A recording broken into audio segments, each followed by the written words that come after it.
Welcome back, Psych250 students, to Chapter 2, Understanding and Treating Mental Disorders. That's what we're really interested in. What is going on? And once we figure that out, what can we do about it? Now, we're going to talk about some interesting people here. I have them representation of magnets. You might recognize this person as B.F. Skinner, representing the behavioral school. You might recognize this person, Ivan Pavlov, representing also the behavioral school, one of his dogs. Representing the psychoanalytic or psychodynamic perspective, we've got Sigmund Freud and Karen Horney, right? So what are we talking about? We're talking about some perspectives of psychology, here for, that kind of look at our abnormal behavior and come from different perspectives as to why we're behaving the way we do. Psychoanalytic would more promote the past, behavioral, the behavior itself, the cognitive perspective, a way of thinking, and the humanistic existential of kind of making choices in life, and hopefully good choices. We'll start off with psychoanalysis or psychodynamic perspective, and here we have an image of Sigmund Freud, whose real name was Sigismund Shlomo Freud, and he was born what we would call today as the Czech Republic, but in his day it was called Moravia. Very close with his mother, not so close with his father. Here we have G. Stanley Hall, who many consider the father of American psychology. He invited Freud to visit the United States. Here's Sigmund Freud holding his trusty cigar, which he smoked 20 cigars a day, which eventually led to cancer of the jaw and death. Here is Carl Jung, who started off as almost like a son to Sigmund Freud and then became his arch enemy. So what is Freud's basis is on? His basis of why we behave the way we do is based on the unconscious. We're not even aware of why we do the stuff that we do. And he breaks our personality into the id, ego, and superego. Id being the animal in us based on the pleasure principle. The ego being the referee. The kind of is the balance. It's based on the reality principle. And the superego being the voice of reason, right? The consciousness. It's based on the ego ideal, trying to do the right thing all the time. And Freud says that there's a constant struggle because a lot of this stuff is under our conscious awareness. So we're not aware why we're struggling. As a matter of fact, he says we do a lot of stuff because of sex and aggression. And you see this all the time when people get caught doing something. And when they're asked, why did you do that? What is their answer? I don't know. And Freud said, of course you would know, because it's buried in your unconscious. And the goal is to find out why you're behaving the way that you're behaving. Freud broke it down into psychosexual stages, which didn't win him any fans because people assumed that it was all about sex and violence. But then now when we look at today's society and we look at the headlines of our newspapers, what's on our phones, what pops up on our computer, boy, oh boy, they sure do have a lot of sex and violence in them. Freud had his students, and he had his students who disagreed with him. One of them was Karen Horney, who said, Freud, I think some of your things are correct, but little boys actually unconsciously want to be like their mothers, right? And then she came up with the concept of womb envy. Freud came up with a different concept. Why did Freud go from having a son-like character to an archenemy, Carl Jung? Because Carl, who was very similar to Freud, was bright, articulate, and stubborn, came up with his own ideas. And Sigmund, of course, being the father of the school, said you cannot publish your own ideas. And Carl went ahead and did it, and that led to their fallout. What's one thing that most psychodynamic people agree upon? It's defense mechanisms, right? When you have a defense mechanism, It's an unconscious attempt to protect oneself. Here are some examples, as you see right here. Now, what do I mean by this? Think of a suit of armor, right? Why would people wear a suit of armor back in the day? Well, to protect themselves against blows with axes and spears and sword thrusts and so forth. But imagine wearing a suit of armor and walking around a day like that, how heavy it was. That's how I think of defense mechanisms. They're kind of like this coating that protects us, but also doesn't get us to experience reality. And that's what we're hoping to do. We're trying to hope to experience reality. And that's a problem if we're wearing a suit of armor, right? So let's take a couple of these defense mechanisms so I can show you how they work. Repression. What's interesting about repression, the very first one, is I like to think of our junk drawer when I think of repression. Repression is this notion that we push things away. And so in our junk drawer, wherever it is in our house, we stuff all kinds of weird stuff in there, right? We just, whatever miscellaneous stuff, we just throw it in the drawer. And we can't even remember what's in the drawer, right? Somebody, well, I'll ask you, what's in your junk drawer? And you might have some basic idea, but a lot of stuff, when you go and clean out the junk drawer, you're like surprised, like, oh, that's where that was, or what's this? That's repression. And how does it manifest in mental illness? Well, sometimes horrible things happen to us and we repress it. We push it away. Think of two hands pushing it away.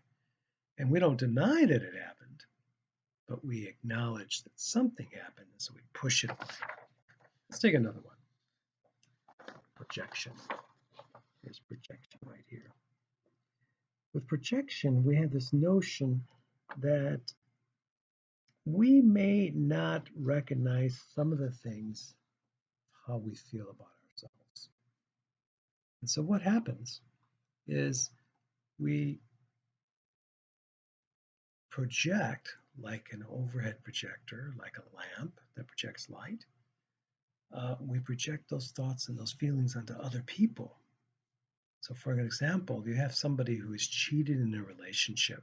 They come home and they immediately accuse the person they're with as being the cheater and not trusting them and being unfaithful.